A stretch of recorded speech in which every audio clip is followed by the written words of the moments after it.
लक्ष्मण होगा। वशिष्ठ जी कहते हैं कि ये जो सुमित्रा जी के ज्येष्ठ पुत्र हैं, इनका नाम लक्ष्मण होगा। सौमित्रिम लक्ष्मण मिति, ये सुमित्रा के पुत्र, इनका नाम लक्ष्मण। लक्ष्मण का क्या अर्थ है? तो कहते हैं लक्ष्मण का दो अर्थ है। एक अर्थ तो यह है कि जिसके लक्षण बड़े सुंदर हों उसको कहते हैं लक्ष्मण। लक्ष्मान माने सुंदर लक्षण से युक्त जो है उसका नाम लक्ष्मण। क्या लक्षण है, इनके लक्षण क्या कहते हैं? तो गुरुदेव वशिष्ठ ने कहा इस कुमार के लक्षण बड़े सुंदर हैं और उन लक्षणों से यह प्रतीत होता है कि ये अपने ज्येष्ठ भ्राता रघुनंदन के चरणों का सेवक बनेगा।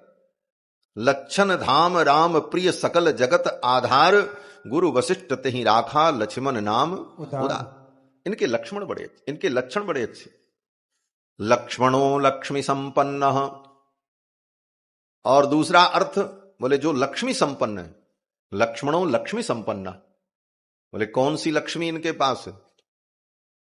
विचार करो तो लक्ष्मण जी के पास तो कोई लक्ष्मी नहीं।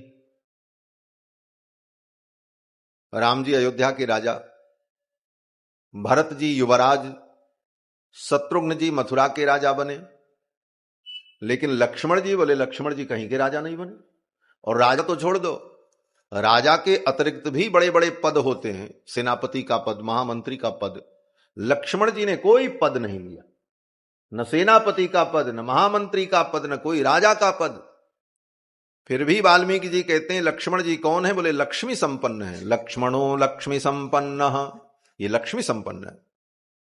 बोले कोई पद नहीं, कोई दायित्व नहीं, तो लक्ष्मी कहां इनके पास? कहते हैं इनके पास जो लक्ष्मी है वो किसी के पास नहीं। इनकी लक्ष्मी क्या है? बोले भगवान के चरणारविंद की भक्ति, भगवान का चरणारविंद ही इनका परम धन है। जिन्होंने भगवान के चरणारविंद को ही अपना परम धन समझा। धनम मदीयम तव पाद पंकजम, जी जी, धनम मदीयम तव पाद पंकजम कदानु साक्षात कर्माणि चक्षुषा। धनम मदीयम तव पाद पंकजम, भगवान के चरणारविंद ही, पाद पंकज ही जिनके परम धन। लक्ष्मण जी ने भगवान के चरणों को ही परम धन माना और कोई पद स्वीकार नहीं किया, न राजा का पद, न मंत्री का पद, न सेनापति का पद। क्यों? बोले लक्ष्मण जी ने विचार किया, लक्ष्मण जी जीवाचार्य हैं, जीवों के आचार्य हैं, और अपने चरित्र से लक्ष्मण जी महाराज उपदेश करते हैं कि दुनिया में कोई पद पाओगे वो पद एक दिन छूट जाएगा। आपको प्रधानमंत्री का पद मिले वो अभी कितने दिन? बोले 5 साल रहेगा, फिर दोबारा हो जाओ तो 10 साल, 20 साल, 25 साल, कब तक? बोले एक दिन भले पद न छूटे लेकिन एक दिन प्राण तो छूटेगा, तब तो पद छूटेगा ही छूटेगा। जब मर जाओगे तब कहां पद रहेगा? तो दुनिया का कोई भी पद मिले वो पद एक दिन छूट जाएगा। तो लक्ष्मण जी ने विचार किया ऐसे पद के लिए क्या प्रयास करें जो पद मिले और छूट जाए। ऐसा पद ढूंढो जो पद मिले और कभी न छूटे। ले ऐसा पद क्या है? बोले परम पद। भगवान का पादा अरविंद जो है वो परम पद, उस परम पद की प्राप्ति हो तो वो परम पद कभी नहीं छूटता। क्यों? बोले वेद भगवान कहते हैं तद विष्णोः परमं पदम सदा पश्यन्ति सूरयः। तद विष्णोः परमं पदम, भगवान विष्णु का जो परम पद है, भगवान का चरणारविंद, सदा पश्यन्ति सूरयः, उस पद को जो सूर्य लोग प्राप्त कर लेते हैं उस पद का वो सदा अनुभव करते रहते हैं, वो पद कभी नहीं छूट। इसलिए लक्ष्मण जी ने उस पद का वर्ण किया, भगवान के पादारविंद की सेवा, भगवान के पादारविंद रूपी पद को प्राप्त किया। और कब से? बोले बचपन से ही उनकी रुचि भगवान के चरणों में। 12 ते निज हित पति जानी, लक्ष्मण राम चरण रतिमानी। बाल्यात् प्रभृति सुस्निग्धो लक्ष्मणो लक्ष्मीवर्धन। बचपन से ही भगवान के चरणों में लक्ष्मण जी का परम अनुराग। तो कहते हैं लक्ष्मण का मतलब क्या? बोले जिसके लक्षण बड़े सुंदर, जो लक्ष्मी संपन्न हो। और एक सीधा सीधा अर्थ लक्ष्मण का हमारे पूज्य स्वामी जी महाराज कहा करते, बोले लक्ष्मण का मतलब क्या? बोले लक्ष्मण, जिसका मन अपने लक्ष्य में लग जाए उसी का नाम लक्ष्मण। बस, जिसका मन अपने लक्ष्य में लग जाए, जिसका मन लक्ष्य को जान लिया, उसी का नाम लक्ष्मण। लक्ष्य क्या है? बोले जीव मात्र के लक्ष्य परमात्मा है। श्रुति कहती है प्रणवो धनुस्सरो ह्यात्मा ब्रह्मतल्लक्ष्यमुच्यते। ब्रह्मतल्लक्ष्यमुच्यते, ब्रह्म परमात्मा ही जीव का लक्ष्य है, और उस लक्ष्य में जिसने अपने मन को लगा दिया उसी का नाम लक्ष्मण है। बोले लक्ष्मण, लक्ष्य में मन लग जाए तो क्या होगा? तो पूज्य स्वामी जी कहते थे जीव का मन अपने लक्ष्य में लग जाए तो उसकी शक्ति जागृत हो जाती, उसकी शक्ति जागृत हो जाती। लक्ष्मण जी की शक्ति कौन है? बोले लक्ष्मण जी की शक्ति का नाम है उर्मिला। पूज्य स्वामी जी कहा करते थे कि जीव का मन ब्रह्म रूपी लक्ष्य में लग जाए तो उसकी शक्ति जागृत हो जाती है, फिर भगवान को कहीं बाहर ढूंढने की जरूरत नहीं होती। उर्मिला, उर में ही भगवान का मिलन हो जाता है, उर में ही परमात्मा का मिलन हो जाता है, इसलिए उनकी शक्ति का नाम है उर्मिला। गुरुदेव वशिष्ठ ने सुमित्रा कुमार का नामकरण किया और फिर कहते हैं ये जो सबसे छोटे हैं शत्रुघ्नम अपरम तथा, ये जो छोटे हैं इनका नाम शत्रुघ्न होगा। चक्रवर्ती जी ने पूछा शत्रुघ्न का अर्थ क्या है? तो गुरुदेव वशिष्ठ ने कहा जो नित्य शत्रुओं का विनाश करते हैं उनका नाम शत्रुघ्न। शत्रुघ्नो नित्य शत्रुघ्न, जो शत्रुओं का नित्य शत्रुओं का विनाश करते हैं उनका नाम शत्रुघ्न है। जाके सुमिरन्ते रिपुनासा नाम शत्रुघ्न वेद प्रकाशा। बोले शत्रुओं का विनाश तो सब करते, राम जी भी शत्रुओं को मारते, लक्ष्मण जी ने भी संहार किया मेघनाद इत्यादि असुरों का, तो फिर यही शत्रुघ्न क्यों? तो कहते हैं शत्रुघ्नो नित्य शत्रुघ्न। शत्रु भी दो प्रकार के होते हैं, एक नित्य एक अनित्य। संसार के जो शत्रु हैं ये अनित्य शत्रु हैं, ये धन संपत्ति पद प्रतिष्ठा के कारण शत्रु बने, ये सदा शत्रु नहीं। धन दे दो, पद छोड़ दो तो वो शत्रु जो है वो खत्म हो जाएंगे। क्यों? बोले उन्हीं वस्तुओं के कारण उनकी शत्रुता थी, वो वस्तु आप त्याग दो उनकी शत्रुता खत्म हो जाए। तो संसार के शत्रु जो हैं वो अनित्य हैं, और नित्य शत्रु कौन है? बोले नित्य शत्रु वो हैं जो अनादिकाल से हमारे अंदर बैठे, काम क्रोध लोभ मोह, ये नित्य शत्रु। अनित्य शत्रु का विनाश तो सब करते हैं, लेकिन जो नित्य शत्रु का विनाश कर दें उनका नाम शत्रुघ्न है। शत्रुघ्नो नित्य शत्रुघ्न। शत्रुघ्न जी नित्य शत्रुओं का विनाश करते। किस प्रकार से? बोले अपनी शक्ति के द्वारा। भाई कोई भी व्यक्ति अपना काम करेगा तो अपनी शक्ति से ही करेगा, तो शत्रुघ्न जी महाराज नित्य शत्रुओं का विनाश करते हैं। किस प्रकार से? बोले अपनी शक्ति के द्वारा। और इनकी शक्ति का नाम क्या है? बोले श्रुति कीर्ति। श्रुति माने कान और कीर्ति माने भगवान की कथा। अपने कानों से भगवान की कथा को सुनते रहो तो अंदर के जितने नित्य शत्रु हैं उनका विनाश हो जाए, काम क्रोधादि जितने शत्रु हैं इनका नाश हो जाए। शत्रुघ्नो नित्य शत्रुघ्न नीतः प्रीति पुरस्कृतः। चारों कुमारों का नामकरण संस्कार किया गुरुदेव वशिष्ठ ने। फिर धीरे धीरे चारों कुमार बड़े होते। श्री गोस्वामी जी महाराज ने भगवान की बाल लीलाओं का वर्णन किया कि भगवान ने अनेक बाल लीला की। बाल चरित हरि बहुविधि कीना, अति आनंद दासन कह दीना।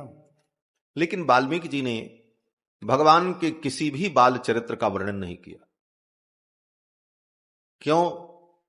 बोले वाल्मीकि जी को लगता है राम जी अब बाल लीला करेंगे तो विलंब हो जाएगा, बड़े बड़े शत्रुओं का संहार करना है। वाल्मीकि जी सोचते हैं राम जी आगे बढ़ें और ये बाल लीला में अगर ये उलझ गए तब तो आगे का काम रुक जाएगा। इसलिए वाल्मीकि जी ने नामकरण संस्कार का वर्णन करने के तुरंत बाद एक ही श्लोक की अर्धाली में राम जी के सारे संस्कारों का वर्णन कर दिया। तेषाम जन्म क्रियादीनी सर्वकर्माण्यकारयत। तेषाम जन्म क्रियादीनी सर्वकर्माण्यकारयत। उन चारों कुमारों के जन्म से लेकर